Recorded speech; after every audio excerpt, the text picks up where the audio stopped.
Beleza. Então, a gente segue aqui com a nossa quarta aula, né, de introdução à cosmovisão cristã, falando aqui da grande narrativa.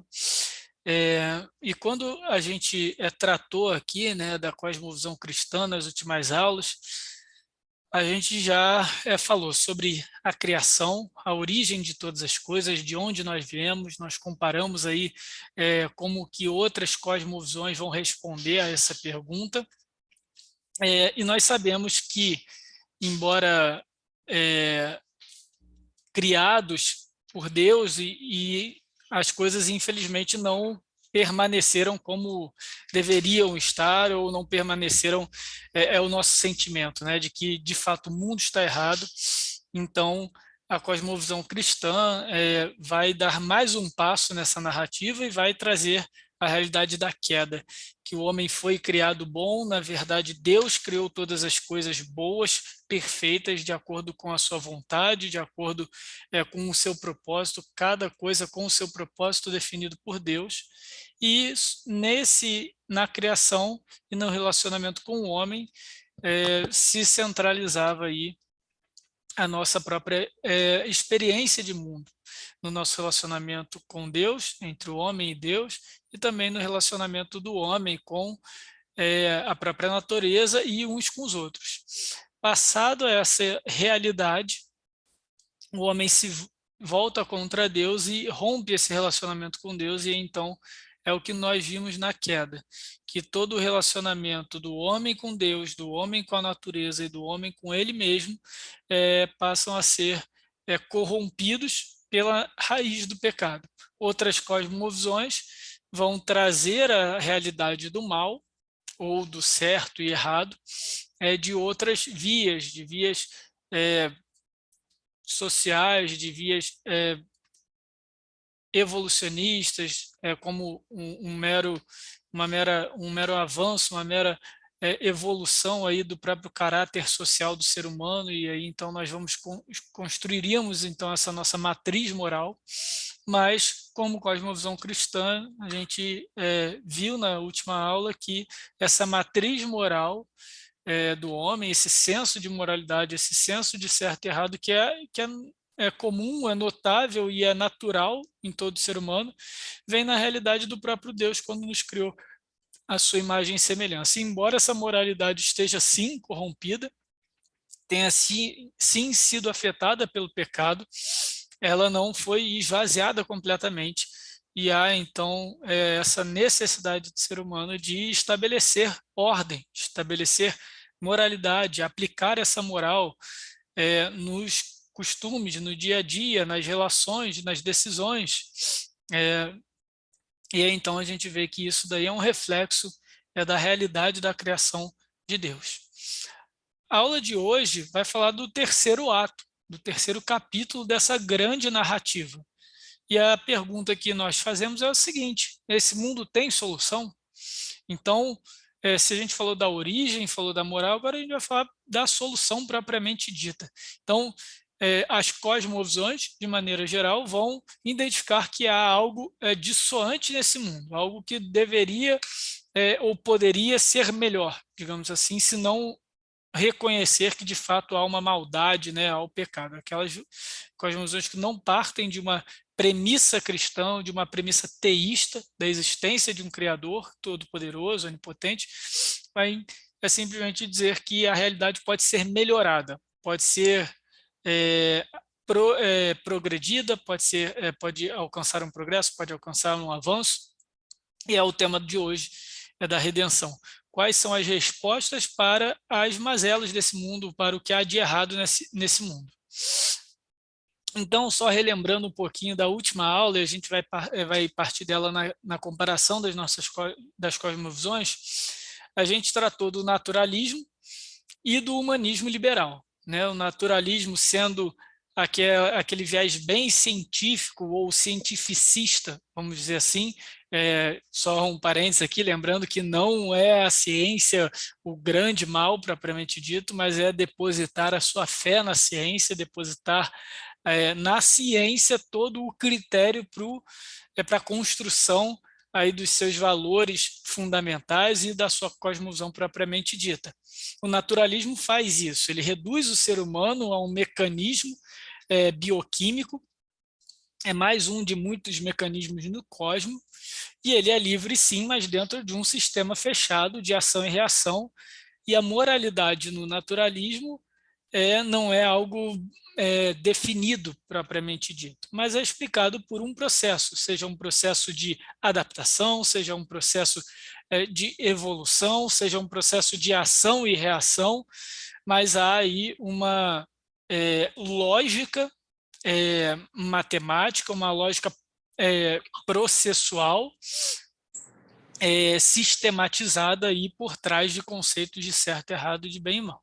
Já o humanismo liberal não, ele vai olhar a humanidade a partir do próprio homem, do próprio indivíduo. Esse foi o corte que a gente deu no humanismo, né, sabendo que tem muitas vertentes aí do humanismo, aquele que está mais à tona hoje, que a gente percebe na nossa, no nosso dia a dia, na nossa cultura, né, é justamente o humanismo liberal, é aquele que dá ênfase no indivíduo, que dá ênfase na pessoa e na sua busca pela sua própria identidade. Nessa busca pela identidade, ele tenta equilibrar todos os locais, todos os aspectos da sua vida, em busca de uma unidade interior, mas que faça sentido para si. E nesse ponto, ele vai relativizar aquilo que é externo, ele vai até se opor àquilo que é externo, atribuindo a forças externas, a instituições externas, uma identidade opressora, porque no final das contas esse indivíduo é autônomo, e o grande passo para a sua moralidade é o próprio autoconhecimento, é conhecer a si para entender o que lhe faz bem, o que lhe traz equilíbrio, o que contribui para a construção dessa unidade interior, e isso sim é o que ele vai chamar de certo, é o que ele vai chamar de bem. Então isso foi o que a gente viu na última aula. Agora a gente vai acrescentar uma terceira linha, que é a linha da redenção. Como é que o naturalismo vê a salvação do homem, ou a redenção, ou qualquer coisa nesse sentido de progresso, de melhoria da nossa vida, da nossa existência, como o humanismo liberal vai ver e como é que a gente pode, de maneira geral, identificar isso no discurso atual, no nosso discurso contemporâneo. Então, o naturalismo, justamente por não partir de uma premissa organizada, de não partir de um criador, e por não ter um criador no cosmos, o cosmos simplesmente existir, tudo que existe é a matéria. Lembra que no naturalismo a matéria é o referencial daquilo que existe, a matéria é o referencial da existência.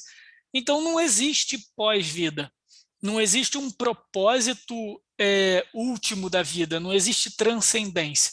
Tudo que existe é tudo que nós vemos, sentimos, percebemos. Então, não há uma salvação propriamente dita do homem. Então, na realidade, o rumo da vida, essa suposta redenção, seria aproveitar o máximo do seu tempo, do nosso tempo, na Terra. E aqui, tentando rotular, seria mais ou menos um hedonismo. Entendo que o hedonismo é uma existência aí direcionada, voltada para o prazer próprio, tá? O naturalismo não é necessariamente hedonista, mas basicamente a ideia é a seguinte: eu não tenho um propósito último de vida, não existe isso na realidade, porque ninguém criou o cosmos, não existe Deus, não existe um ser superior, eu não vou para lugar nenhum depois que eu morrer, então tudo que eu tenho da minha vida é o que está, é o hoje, é o agora, então eu vou aproveitar o hoje, eu vou aproveitar o máximo do meu tempo. Se isso me trouxer prazer, e o prazer for a medida desse aproveitamento, hedonismo. Se for o meu legado, aquilo que eu vou deixar para as próximas gerações, ou os relacionamentos que eu tenho hoje, ou o conhecimento que eu vou agregar, enfim, a maneira como esse naturalismo, como esse aproveitar ao máximo vai ser traduzida, aí sim vai ser de indivíduo para indivíduo. Quando a gente fala de uma salvação, e por que eu falo salvação? Porque a salvação tem um contexto, sim, religioso, de condenação, da própria morte, digamos assim. Você tem aqui, no humanismo liberal, o indivíduo vai buscar o melhor de si. Veja, não é muito diferente do naturalismo. Aqui as cosmovisões não teístas começam a se confundir.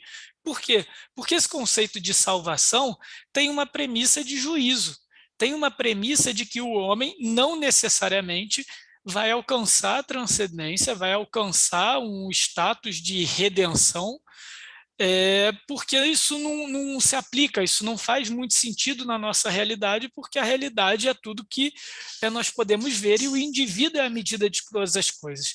Então, esses conceitos de salvação, de redenção, já começam a ficar mais fluidos, né? Mais numa zona cinzenta, mais relativos aí, ao próprio indivíduo.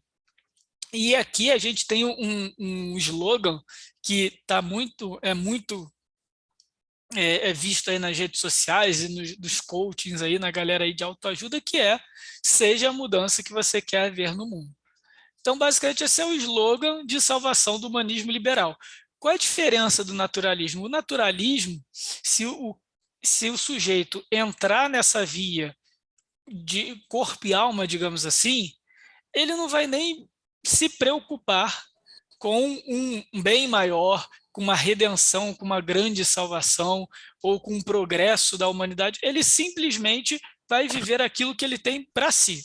Tá? O humanismo liberal, justamente porque ele olha na humanidade e no indivíduo propriamente dito, a medida de todas as coisas, o referencial para a existência, para o certo e errado, ele vai buscar que esse indivíduo evolua, transcenda, só que essa transcendência é na própria vida. Então, quando o humanista diz o seguinte: seja a mudança que você quer ver no mundo, o que ele está querendo dizer é o seguinte: sim, é possível que o mundo seja um lugar melhor. E nós devemos construir isso juntos, nós devemos trabalhar isso juntos. Mas isso tem que começar de mim. Eu tenho que mudar. Então, você vê, a construção sempre parte do indivíduo e é para o usufruto do indivíduo. Não se enganem, o humanista não vai ser necessariamente altruísta. Ele busca o melhor do mundo à sua volta, ou o melhor do contexto em que ele está inserido, porque ele é beneficiado com essa melhoria. Então, continua sendo uma salvação. E aí a gente pode colocar todas as implicações. É uma salvação pelas obras, é uma salvação pelo próprio esforço, mas no final das contas é uma salvação que se vê também reduzida a esse tempo de vida na Terra, porque também não há nada além disso. Tá? E aqui eu trago então o Gianni Vattimo, que é um filósofo italiano, e ele fala muito. Peraí, gente. O cabelo está caindo aqui, tem como. Ele fala muito acerca do nosso momento hoje, né, do século XXI, que muitos filósofos, né, a grande maioria já atribui como pós-modernismo, ou seja, aquela que vem depois do modernismo, por isso que esse nome, né, obviamente.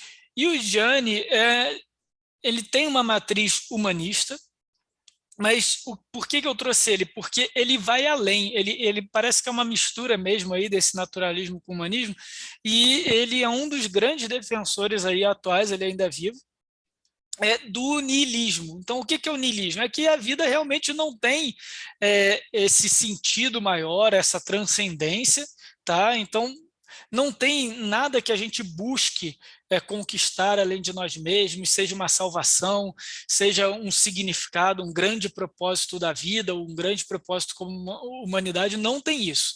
Tá? Mas o interessante do Gianni é que ele não é a caricatura do niilismo. E aí aqui uma ressalva. Vocês que já leram ou que pretendem ler ali o Universo ao Lado, do James Sire, ele traz um niilismo um pouco mais caricato, que é aquele niilismo, digamos assim, pessimista em relação à realidade. Olha só, não existe Deus, não existe nada transcendente, a nossa vida não tem propósito, então tanto faz, tá? Não tem esperança para o homem. Não é bem assim o niilismo contemporâneo, aquele niilismo que vê o pós-modernismo. O que o Gianni vai dizer é, sim, realmente não tem um grande propósito, e tudo bem não ter, porque o homem pode satisfazer a si mesmo. Então, veja, ele é um humanista liberal, ele concentra o seu propósito de vida em si, ao reconhecer que não há aí uma metanarrativa, uma grande transcendência. Por que eu trouxe esse cara? Porque, embora eu discordar 100% dele, por eu, Vitor, ter uma cosmovisão cristã, e ele uma cosmovisão aí de matriz humanista, não teísta, ele é muito lúcido na sua crítica à cosmovisão cristã, porque ele reconhece exatamente o objeto do nosso curso aqui, que é a metanarrativa, criação, queda, redenção e consumação. Ele reconhece isso, então ele sai um pouco dessa caricatura aí niilista. E aí a conversa fica mais interessante, cabe a nós nos prepararmos melhor e entender a nossa visão, a nossa cosmovisão bíblica, onde está o nosso fundamento para respondermos a esse tipo de cosmovisão que também é bem trabalhada, embora não bíblica e não correta, né? Olha só o que o Johnny vai dizer então. A ideia da história como uma história da salvação, que é exatamente o que a gente trabalhou aqui no nosso curso, articulada entre criação, pecado, né, queda, redenção e espera do juízo, e aqui a consumação, ele reduz isso, a consumação, à espera do juízo. Então, a gente já vê que a compreensão dele da cosmovisão cristã tem aí as suas falhas. Mas beleza, vamos seguir. Então, a ideia dessa grande história, da história do mundo como uma história da redenção, confere um alcance ontológico à história, significado determinante para a nossa colocação no curso dessa. O que ele está querendo dizer é o seguinte: quando a sociedade ocidental, de matriz judaico-cristã, estabelece na história da humanidade o seu significado, o seu propósito, então daí o alcance ontológico, na história da salvação, ele está querendo dizer o seguinte, que o nosso próprio significado individual da nossa história passa a ter esse mesmo, a fazer parte desse grande significado. Então, quando a gente atribui uma metanarrativa à história, intrinsecamente, né, indiretamente, a gente está colocando um significado na nossa própria história. Então, a crítica dele é a seguinte: na verdade, o homem veio com essa história de metanarrativa, grande história, porque ele quer se dar um significado à sua própria história. Aí, olha o que ele propõe. Ele propõe uma dissolução disso. Então, para ele, a visão niilista da história, na pós-modernidade, por que na pós-modernidade? Porque na modernidade, a modernidade ainda vinha uma grande história, não numa matriz teísta, tá? Não numa matriz de criação, queda, redenção e consumação, mas numa matriz de que a história da humanidade era a história de uma sociedade, era a história de uma espécie, era uma grande história de evolução do sapiens.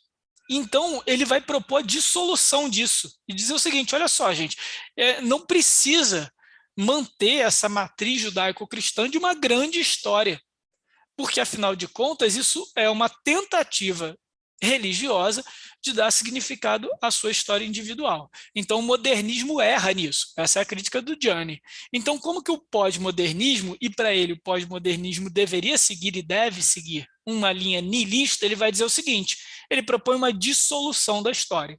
E olha o que ele fala: dissolução, de certo, significa, antes de tudo, uma ruptura da unidade, e não um fim puro e simples da história. Percebeu-se que a história dos eventos é apenas uma história entre outras. Então, o que ele está querendo dizer é o seguinte: não é que a visão niilista vai jogar a história pelo ralo, como muitos criticam, e vão dizer, olha só, então não existe história da humanidade, para com isso, a gente vai acabar com isso tudo, a gente vai relativizar a história, a gente vai recontar a história. Não, não é isso que o niilismo se propõe. O que ele está querendo dizer é o seguinte: é que, em vez de vermos a grande história como uma história da espécie humana em constante evolução, a gente tem que ver a história, na verdade, como uma construção de pequenos eventos, de histórias individuais. Tá? E aí, então, vai ser o caminho, esse vai ser o caminho de redenção de uma visão niilista, de uma visão humanista liberal, de uma visão até de matriz naturalista, que no final das contas não existe uma grande narrativa, não existe um grande curso da história, o que existe é a minha própria história. E a junção dessas múltiplas histórias ao longo dos tempos compôs essa história humana. Tá? Mas aí, a gente precisa, então, dar um passo para trás aqui no nosso curso. Porque se a gente está falando que a história da humanidade, numa visão não cristã, tá? Numa cosmovisão ainda não teísta, ela é a soma de sucessíveis histórias, eles, mesmo o nihilista, vai atribuir que essa história sim tem um propósito, tem uma redenção. Tá? Não um propósito ontológico, não um propósito que lhe dê um significado grande, um significado último, simplesmente o que o Gianni está propondo é o seguinte, olha só, quando a gente percebe que a história da humanidade, na verdade, se resume a uma somatória de pequenas histórias, a gente sim reduz o papel do ser humano no cosmos, mas a gente passa a ter mais liberdade, mais autonomia para viver a nossa própria história. E isso é a redenção. Então é quando o ser humano se desconfigura de um contexto maior, olha para si e atribui à sua própria história, atribui a si o seu rumo, o seu significado. Isso vai ser a redenção pós-moderna, tá bom? E aí, por isso, eu quero agora definir redenção. Porque redenção, mesmo nesse contexto que eu usei aqui, mesmo nesse argumento humanista / nihilista, é um sinônimo de salvação, é um sinônimo de evolução, é um sinônimo de progresso. Tá? O próprio Gianni vai criticar essa questão de progresso, mas também num sentido de progresso coletivo, mas ele não exclui a ideia de um desenvolvimento, uma evolução, um progresso individual. Mas quando a gente fala de redenção, a gente, assim como a salvação propriamente dita, é uma expressão tipicamente religiosa. Tá? E redimir, o significado dessa palavra, nada mais é que comprar de volta. Então imagine uma pessoa que perdeu, isso daí é um contexto mais antigo, obviamente, né? Um povo perdeu uma guerra e uma parte desse povo, então, dos derrotados, foi levado escravo. Então, o que é redimir? O que é salvar? O que é resgatar esse povo? É comprá-lo de volta. Se agora ele está numa situação de escravidão, então a redenção desse povo nada mais é do que um outro povo, na qualidade aí de resgatador, ir de encontro ao seu atual suzerano e pagar aquilo que, enfim, ele estabelecer como valor aí de troca. Então, a redenção nada mais é do que uma compra de volta, do que um resgate de alguém ou de algo, tá? E aí, eu trago aqui um versículo de Romanos 12:2 que nos ajuda a entender muito bem o que é redenção quando nós falamos sobre redenção. É muito importante a gente definir redenção nesse momento, porque até agora nas nossas aulas, vamos dizer assim, teve uma zona neutra ali de sentidos, tá? De significados. Então, quando a gente falou de origem, quando a gente falou de criação, embora a gente esteja falando de origem como ato criacional de Deus, a origem, o conceito de origem é comum independente da cosmovisão. Em outras palavras, de onde viemos.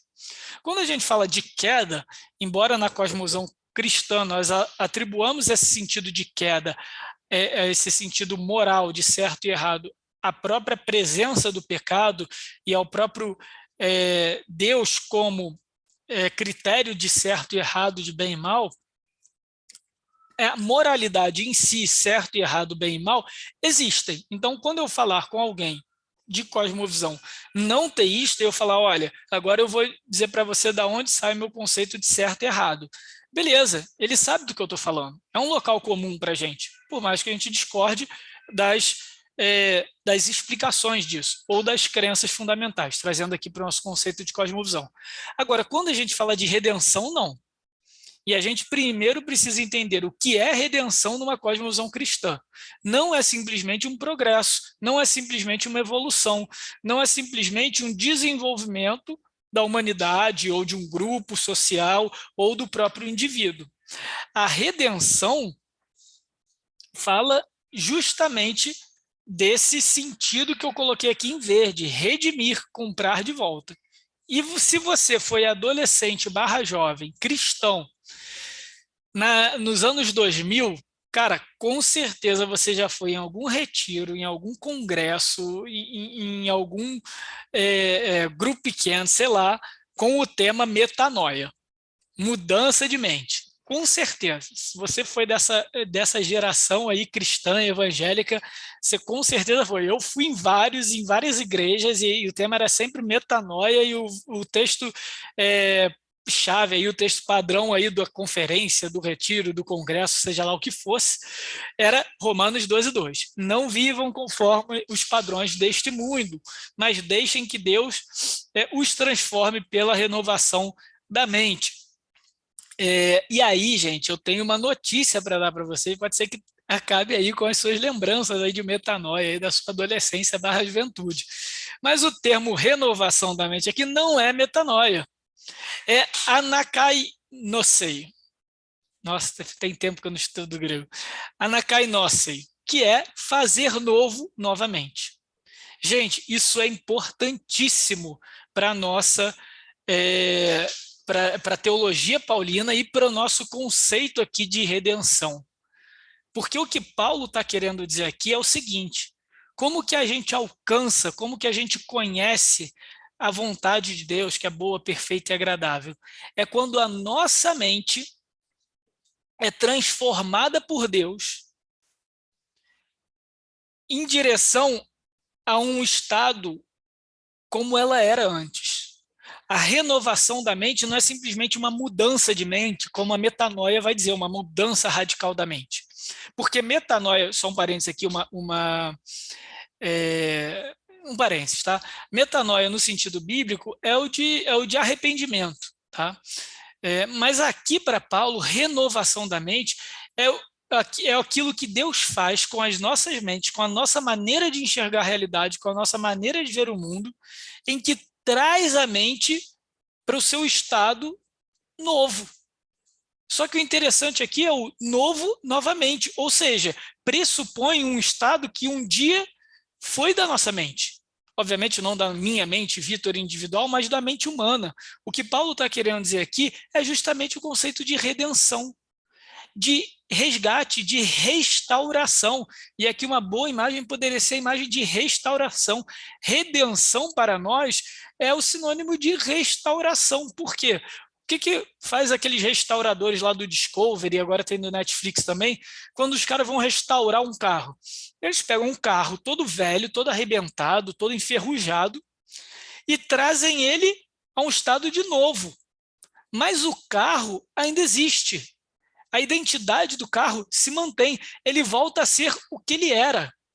Logo, para haver redenção, necessariamente você precisa voltar a algo. Você precisa de uma matriz original, de um padrão original. E as cosmovisões humanistas, justamente porque partem do acaso ou partem do caos, elas não têm nada a ser renovado, ser redimido ou ser restaurado. Por mais então que elas digam que a redenção do homem seja a educação, que a redenção do homem seja o autoconhecimento, que a redenção do homem seja a dissolução da meta-história, como o Gianni vai defender, e então a construção da nossa história individual. Nada disso é redenção, gente. São meras propostas de desenvolvimento, de evolução. Eles não sabem o que é redenção. E aí, olha só como isso é importante na construção da nossa cosmovisão cristã. Porque aqui, a partir de agora, é onde a nossa cosmovisão começa a mostrar a solidez que de fato ela tem. Porque ela olha para o homem, ela olha para a criação, ela olha para a nossa origem, ok, isso pode ser questionado, como é muito questionado, e como há, inclusive, distinção dentro da cosmovisão cristã. Eu posso ser um teísta evolucionista, eu posso entender a evolução até certo aspecto, mas nem por isso negar a criação de Deus. Não estou entrando no mérito se isso é o certo ou errado. Eu posso entender o pecado, E aí, exatamente até onde vai a destruição do pecado, nós podemos aqui debater e a gente precisa, então, fazer um estudo bíblico aprofundado nesses temas. Agora, redenção é um divisor de águas. Porque o que a gente está dizendo é o seguinte: havia um modo perfeito quando Deus criou todas as coisas. Isso foi destruído pelo pecado. Então, quando a Bíblia propõe e nos apresenta um ato redentor ou redentivo, na realidade, o que a Bíblia está nos dizendo é o seguinte, que o Criador está trazendo à sua criação aquilo que ela deveria ser, colocando ela no eixo, reorientando o seu propósito. E nenhuma outra cosmovisão no mundo faz isso. Nem aquelas de matriz religiosa. Então, por exemplo, quando a gente olha as cosmovisões de origem teístas ou panteístas, melhor dizendo, orientais, como o budismo e como as suas vertentes, ela vai acreditar na redenção e na transcendência de maneira cíclica. É o próprio indivíduo se esforçando, e você tem o que de transcendência? Você tem sim ali um mundo espiritual com os seus próprios habitantes, mas você também tem o karma, que são as forças cósmicas.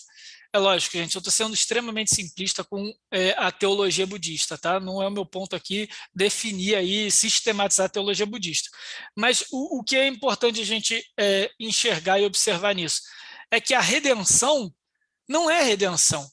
Ele não se propõe a restaurar nada. O que ele se propõe é que o indivíduo, olhe para si, se transforme de maneira cíclica, uma vez após a outra, até que ele evolua e alcance a sua transcendência. Essa é a redenção. Mas isso não é redenção.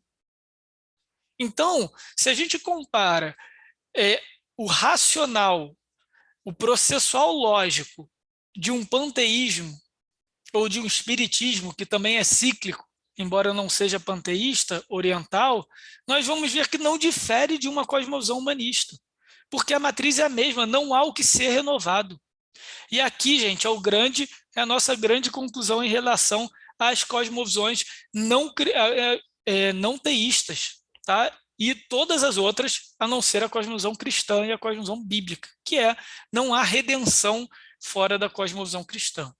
Por um simples motivo, porque o homem sem Deus, e aí quando eu falo sem Deus é sem um Criador soberano, absoluto, que estabelece a si próprio como critério de bem e mal, de certo e errado, daquilo que é verdade e mentira, e que domina e que coordena o cosmos, sem esse Deus não há uma origem perfeita a ser estabelecida, a ser reestabelecida. Ok? E por que eu estou dizendo isso? Porque, a partir de agora, nós vamos nos desprender das demais cosmovisões. Porque não tem mais o que ser dito. Elas não vão propor uma solução redentiva. Só a Bíblia vai propor isso, só Cristo vai propor isso. Elas não vão propor uma consumação propriamente dita. Porque não há o que ser consumado, porque não existe um rei a consumar o seu reino. Então, agora a gente entra numa linha estritamente cristã e bíblica, tá bom? E quando a gente fala, então, dessa linha, daquilo que a gente olha, então, para dentro de nós, tá? Agora fazendo aqui uma introspecção, e vemos essa necessidade de redenção. E aí começa, ao meu ver, as demais cosmovisões não cristãs a ruir no seu próprio fundamento.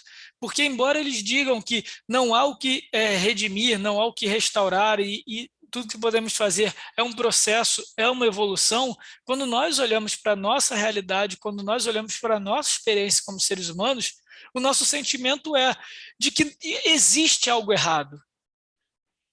E mais, existe um sentimento de que parece haver algo certo que já é conhecido de todos. Parece haver uma saudade de uma terra que nós não conhecemos. E o texto de Eclesiastes traduz isso assim de forma brilhante. E ele diz o seguinte: tudo fez Deus formoso no seu devido tempo. e colocou a eternidade no coração do homem.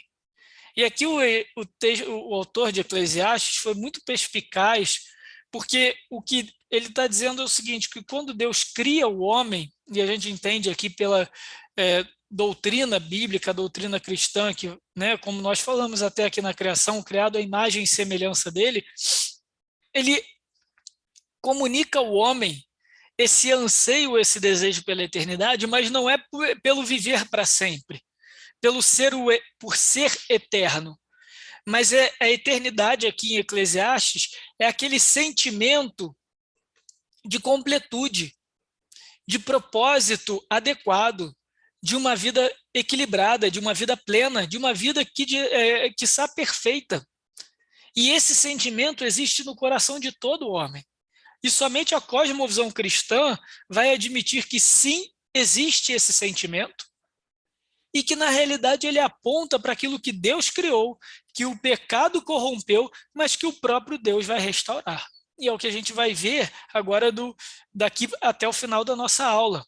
Como que a redenção, como que a Bíblia, como que o Evangelho, que é traduzido na Bíblia como as boas novas, as grandes novidades, vai explicar essa redenção em cada um desses aspectos relacionais que nós vimos na última aula, que foram corrompidos com o pecado. Então, só relembrando também, é que nós vimos que o ser humano, como ser relacional, ao ser criado por Deus, foi criado para, primeiro, se relacionar com Deus, e a partir do seu relacionamento com Deus, ele teria, então, o referencial para todas as coisas, para o certo e errado. Ele se relaciona com a criação, e ao se relacionar com a criação, não é somente se relacionar com a natureza, mas até com o seu propósito na natureza, com o seu propósito de realizar, de produzir cultura, de desenvolver conhecimento, de trabalhar, de atribuir valor à criação, né? E a gente até falou sobre a questão do expandir o Éden, como que o mandato cultural ali na origem era de expansão do jardim, expandir o Éden para que ele ocupasse toda a terra e logo toda a imagem e semelhança de Deus no homem ocupasse toda a terra. Então o mandato cultural está estreitamente ligado ao labor, ao trabalho que nós fazemos, e o mandato social, que é o mandato interpessoal, não só aquele do casamento, mas também em todos os níveis sociais. Né? A gente viu que a queda destruiu esse relacionamento entre o Criador e a criatura, foi rompido, então aquele relacionamento agora passa a ser uma inimizade. A criação se revolta contra o homem, e ele começa a explorá-la, então a relação do homem com o próprio trabalho passa a ser ruim, passa a ser laborosa no mau sentido, e os relacionamentos passam a ser competitivos. Então aquilo que deveria contribuir para a expansão da imagem e semelhança de Deus, da multiplicação do homem e do desenvolvimento de cultura e, por fim, glorificar a Deus, passa, na verdade, a ser autodestrutivo. Então os relacionamentos passam a ser competitivos. E a redenção? O que a Bíblia nos ensina? O que vai ser restaurado? O que vai ser feito novo novamente, renovado, como diz o apóstolo Paulo? Primeiro, o relacionamento entre Deus e o homem, criador e criatura, é restaurado. Na verdade, essa é a matriz, essa é a base, esse é o fundamento da redenção. Sem que esse relacionamento entre criador e criatura seja restaurado, não tem como nada mais ser restaurado. Porque essa foi justamente a gênese, o início de toda a queda, de toda a corrupção. A criação, agora na redenção, passa a receber um novo governante. Cristo, então, passa a ser governante de todas as coisas, não que ele não fosse, mas antes ele o era no critério de criador. Né? A Bíblia nos diz que Cristo criou todas as coisas através de Cristo e nada do que foi feito se fez sem ele. Agora, o que a gente vai ver aqui no ato redentivo de Cristo é que ele se apropria do governo de todas as coisas que outrora era de Adão. Então, nesse sentido, Cristo é o novo Adão também, porque ele passa a ser o novo representante agora também na qualidade de homem, ou seja, após a sua encarnação. Então, quando Cristo, Deus, Filho, se encarna, ele passa, então, ele já possui todas as características, todas as prerrogativas divinas, mas agora ele também assume as prerrogativas do representante humano, só que agora representante humano perfeito. E justamente é por isso, então, que esse relacionamento com o Criador é restaurado e que agora nós vivemos sob o governo de um representante perfeito, é que os relacionamentos são redefinidos.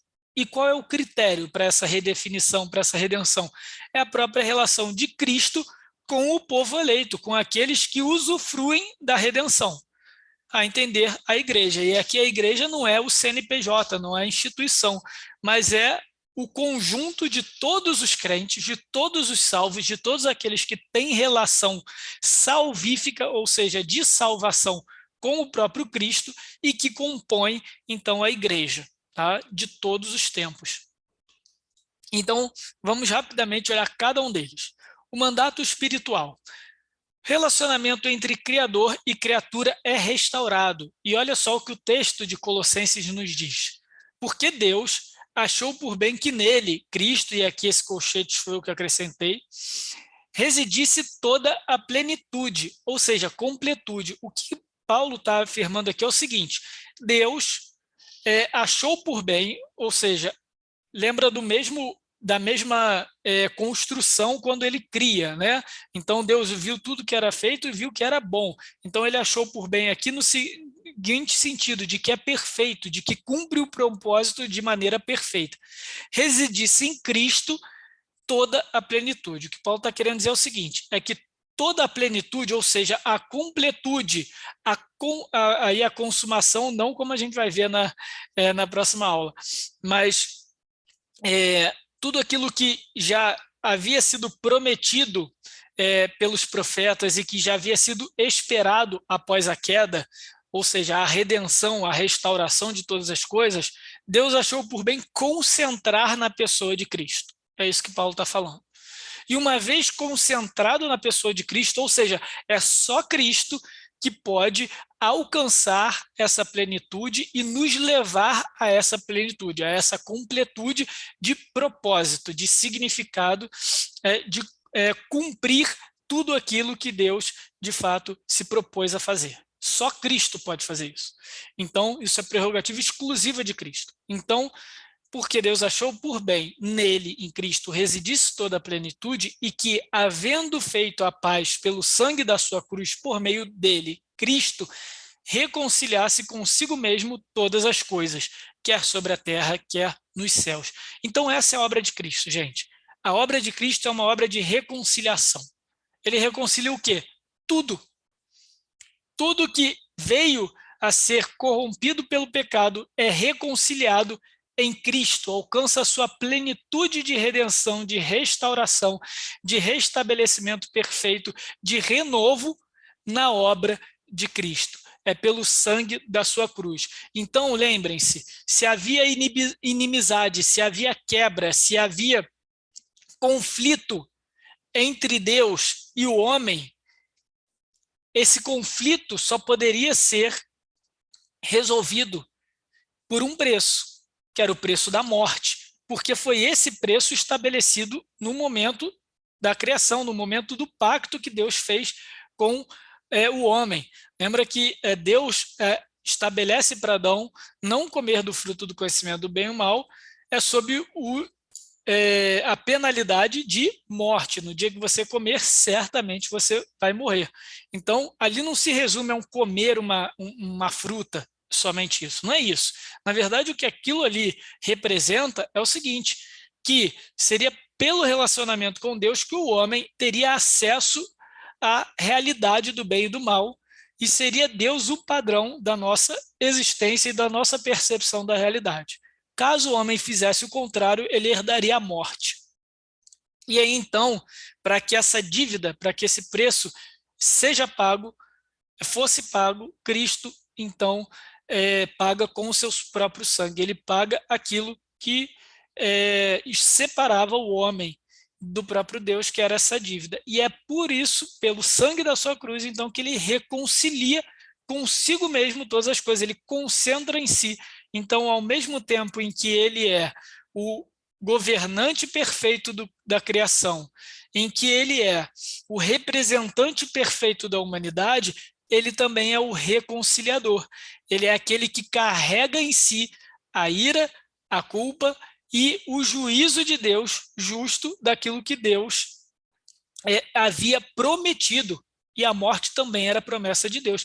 E então reside nele a plenitude, tanto da maldição quanto da bênção. E é por isso que nós podemos ser redimidos por Cristo. E aí qual é a consequência disso para o nosso relacionamento com Deus? Aí propriamente dito o mandato espiritual no versículo 21 e 22. E vocês, a igreja, né, os crentes, que no passado eram estranhos, inimigos no entendimento pelas obras más que praticavam, ou seja, pelo pecado, inimigos de Deus, eram estranhos, não eram mais filhos criados à imagem e semelhança.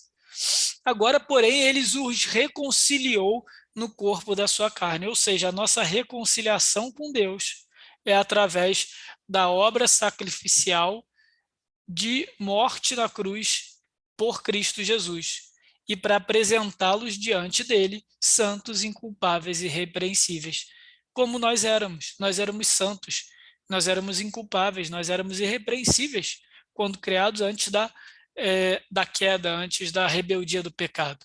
Mas nós perdemos isso, a humanidade se corrompeu, e agora Cristo reconcilia o homem com Deus. Então agora o homem pode buscar redenção.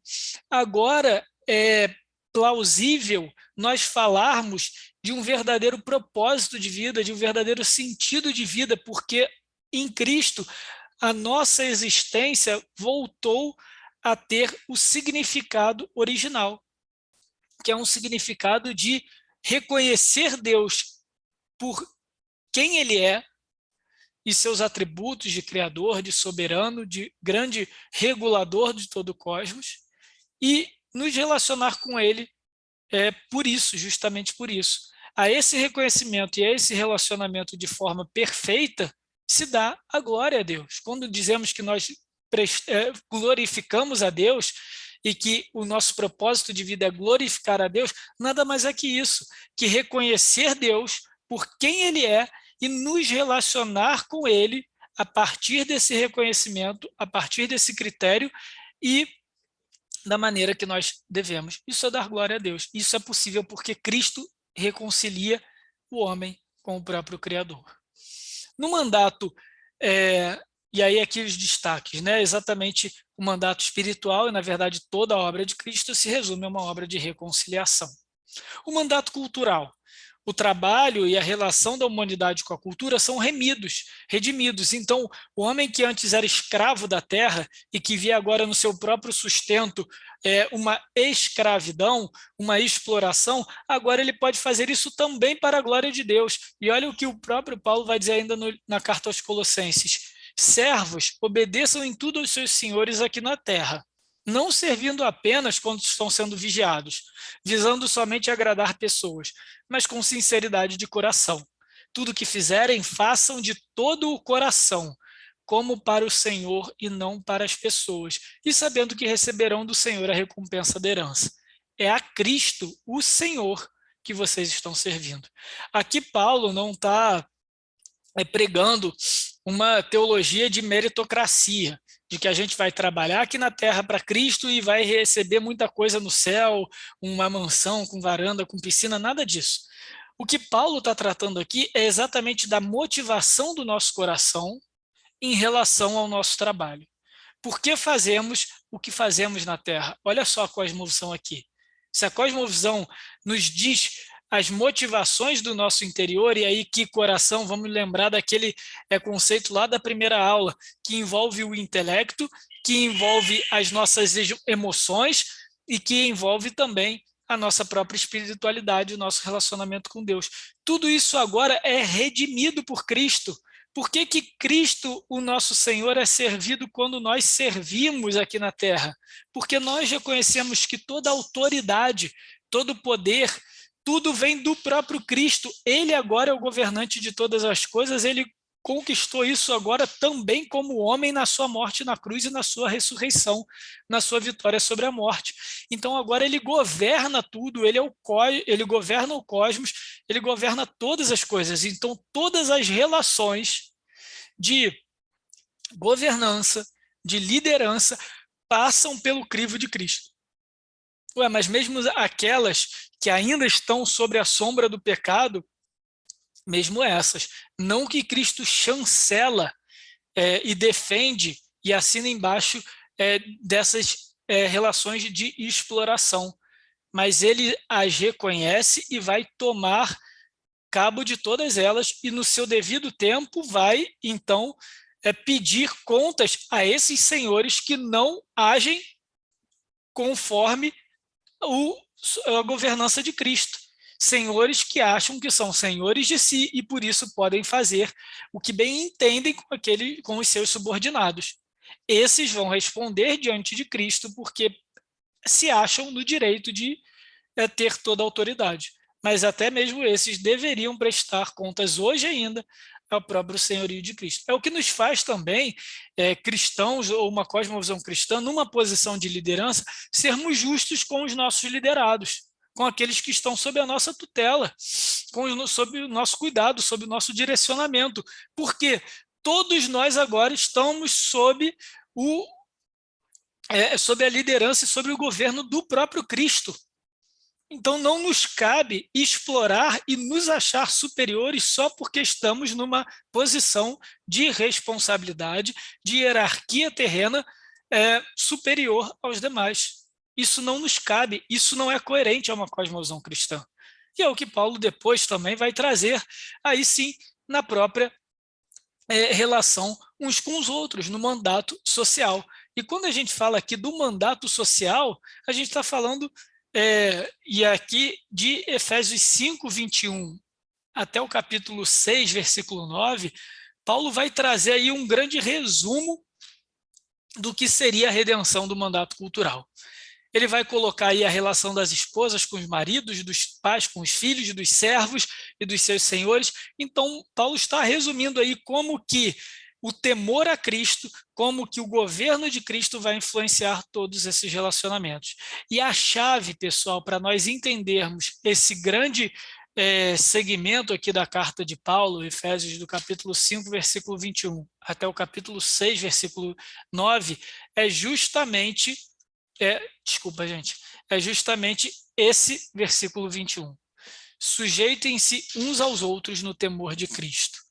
E aí, quando nós olhamos os erros, os equívocos, as más interpretações dos versículos 22 em diante, principalmente em relação à sujeição da esposa ao seu próprio marido, nós vemos que há uma ignorância do versículo 21. O versículo 21 é a chave hermenêutica para tudo que Paulo vai falar a partir do versículo 22 até o versículo 9 do capítulo 6. Do capítulo 6. O que eu estou querendo dizer aqui é o seguinte, é no temor de Cristo, reconhecendo que Cristo é o Senhor de todas as coisas, que então nós devemos balizar os nossos relacionamentos. Então, quando Paulo diz que as esposas devem se sujeitar aos seus maridos, não devemos reduzir isso a uma palavra de machismo. Nós devemos reconhecer que isso é uma orientação de Paulo dentro do contexto do casamento, dentro da aliança do casamento e do compromisso do relacionamento matrimonial. É por isso que eu destaquei aqui, se sujeite ao seu próprio marido. Quer dizer que não há sujeição? Não, não é isso. Quer dizer que essa sujeição deve ser vista, deve ser analisada dentro do contexto da família. Como que essa sujeição se traduz no relacionamento familiar, na função familiar de homem e mulher. Tá? Não vou entrar nesse assunto, porque isso aí dá uma aula inteira, dá um módulo inteiro aqui, quem sabe pode ser até um próximo módulo, não o próximo adjacente, mas um futuro, mas eu não vou entrar aqui agora no estudo de Efésios.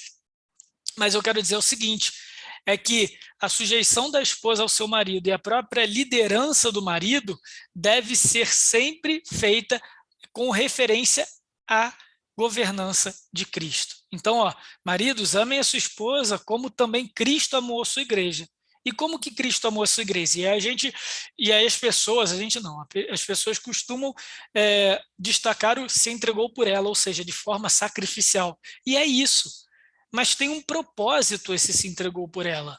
É para que a santificasse. O que é esse santificasse? Santificar-se é justamente, no caso da igreja, é justamente você se purificar, você ser retirado do seu pecado, da sua condição pecaminosa. Quem faz isso é a operação do Espírito Santo na igreja, em cada um de nós. E no contexto do casamento, como é que o marido santifica a esposa?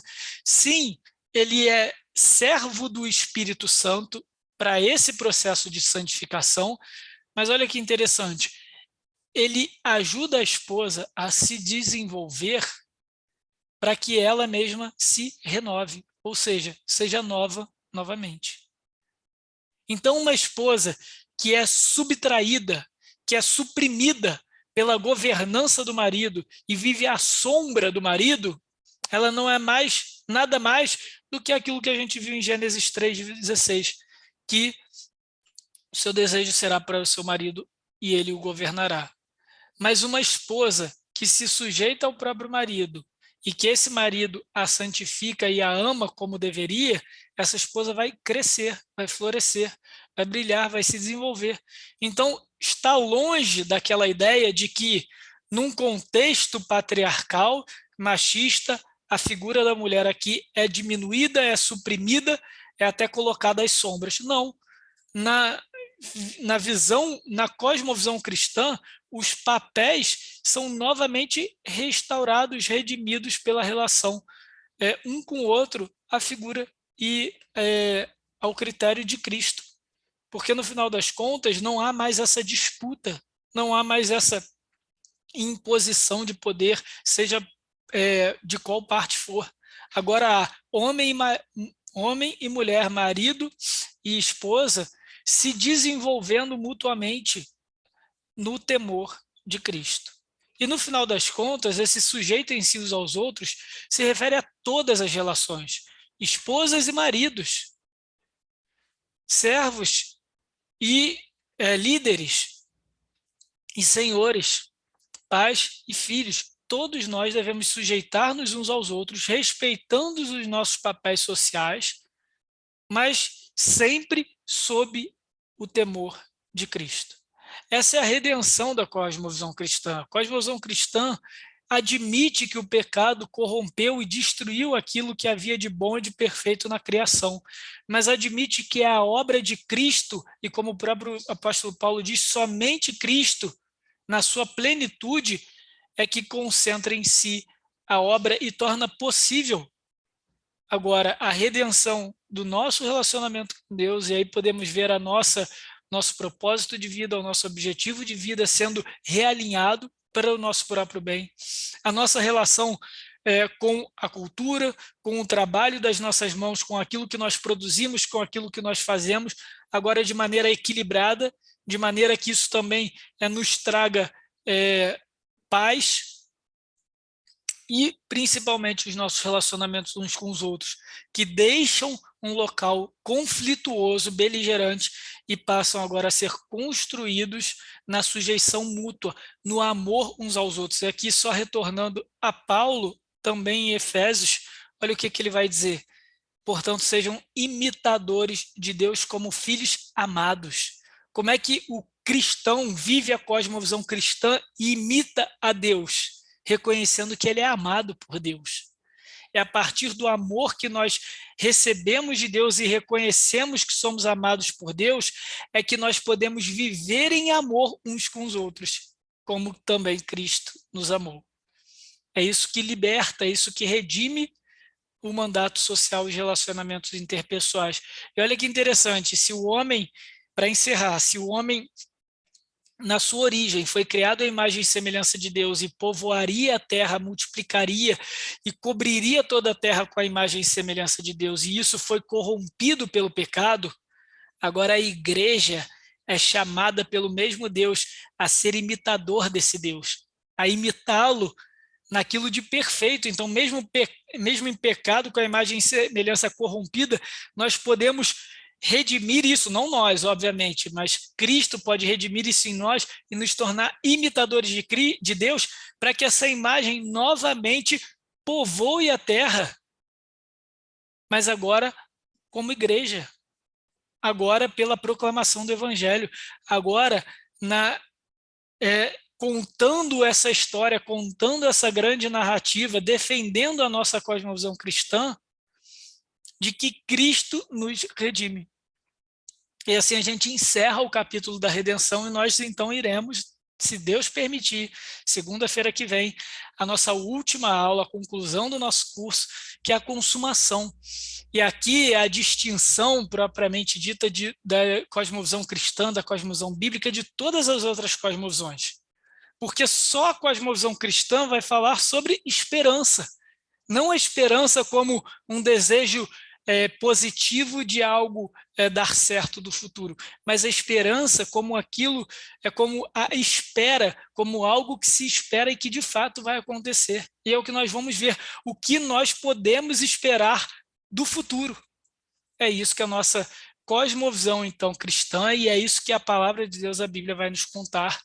E se Deus permitir, semana que vem, segunda-feira, às 9 da noite, nós nos veremos de novo. Então, Deus nos abençoe.